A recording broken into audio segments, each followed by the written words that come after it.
So Pyramid at the End of the World was episode 7 of series 10, and I'm back this week to review it. Unfortunately, I couldn't review Extremis in full last week, but it was a really good episode, that's all I can say about that, because today we're talking about Pyramid at the End of the World. This was part 2 of a 3-part story, and it became clear to me this episode that this isn't truly a 3-part story. It's got the monks that connect throughout it, and there is the tiniest thread that goes throughout these 3 episodes, 6, 7 and 8. But when you break it down and think about it, it's not truly cliffhangers and continuing a story. Last week's was like the Matrix of understanding these creatures and that they've been watching us.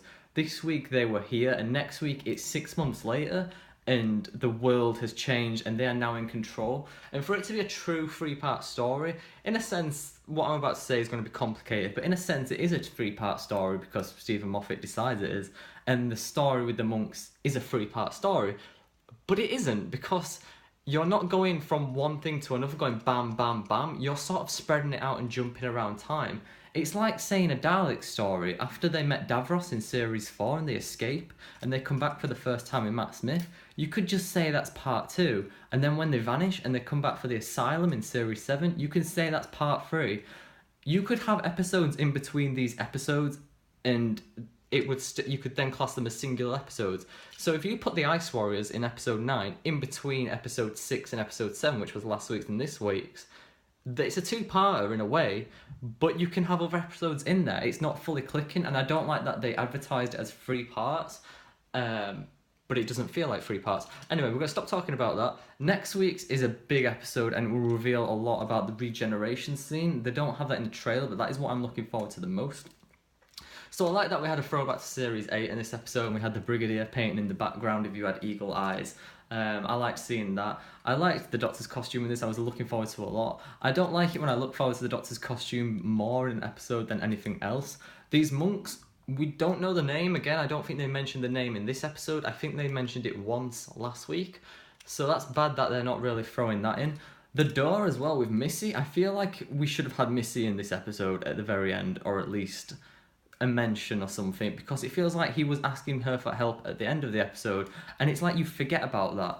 Again, with Nardole on the floor, nothing is getting explained. We're getting more questions, and if they're going to answer all these questions, then it's great, but they're going to have to answer them all in one 45-minute episode next week, which will make it feel a bit rushed. So stuff that I liked about the episode, I liked the setting. I really did like the episode, but I don't know, it's literally finished 5 minutes ago. I just feel really thrown off with it. I want to like it, I really do. It's a 3-parter. 3-parters are always great because, as I said in previous reviews before this happened, I was really looking forward to this story because it's 3-parters. You don't have to rush, you can take your time. And that's exactly what they're doing. They're taking so much time that nothing is actually progressing in the story. We're getting more mystery, more unanswers. And we're not actually, it feels like we're not getting anywhere. We're getting pushed further back before we get forward and start feeling like, yeah, this is a victory. So Bill pretty much, I wouldn't say declares her love, but declares how much the Doctor means to her in her life. Although at halfway through the episode, she treated him like shit again from episode 4, sorry for the language. In episode 4, she sided with her friends. Again, she's siding with other people. But surely she must know by now that this guy knows so much more. Yeah, he's not from this earth, but he's been around for 3,000 years now, it's been stated in Doctor Who. He's been around for 3,000 years now. Surely he knows more than people who've been around for 40, 30 years. So I didn't like that she quickly took a turn away from him, but quickly came back. So that is why at the end of the episode, when she declares how much she cares for him and demands his eyesight back and submits to the monks and lets them take over, showing how much she cares and she'll do anything for him, I feel like it was taken away because he was... she neglected him kind of throughout the episode, which left a bad taste in my mouth. I don't know about any others. Maybe if you look back at that now and realise she was a bit rude to him in the episode, and then she was nice at the end. It really makes me feel like she doesn't know where she is at in life with the time travel aspect, which is maybe why, maybe at the end of Series 10 she decides to back out because she can't get her head around it. Maybe she feels like she can, but in the end she'll realise this isn't for me after the Cybermen. I like that. Alright, so we'll talk about a few positives and then I'll wrap it up. I want to get this shortened so it can be up quicker on YouTube. I like that when they're all touching the wires and stuff, they see the Earth and it's ruined and they're thinking it's this chemical.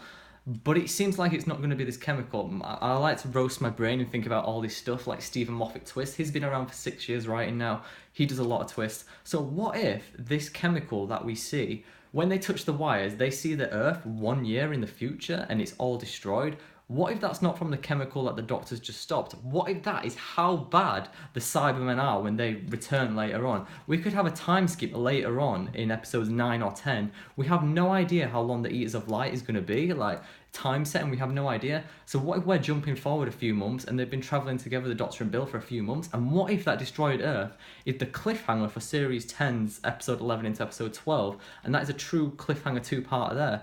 What if the Cybermen have won and they have taken over and destroyed and wiped out? A long time ago in the 60s, Cybermen liked to find Earth. They tried to do this to Earth a long time ago in the first ever episode of the Cybermen, which was called the 10th Planet, their first ever appearance. They tried to drain the Earth of its powers and its nutrients and take everything.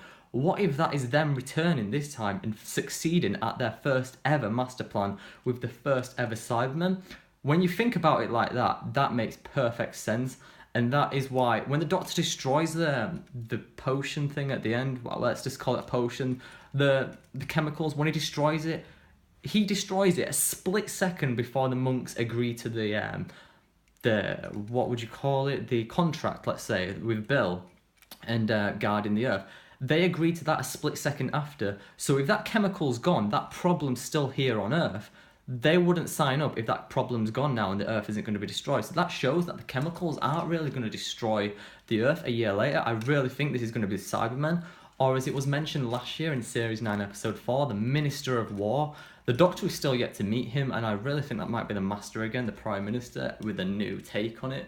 Because even the Master is going to be in the finale with the Cybermen. So I really feel like that vision we saw was of the Earth by the Cybermen's being, and I really think the Doctor didn't see the Earth being destroyed.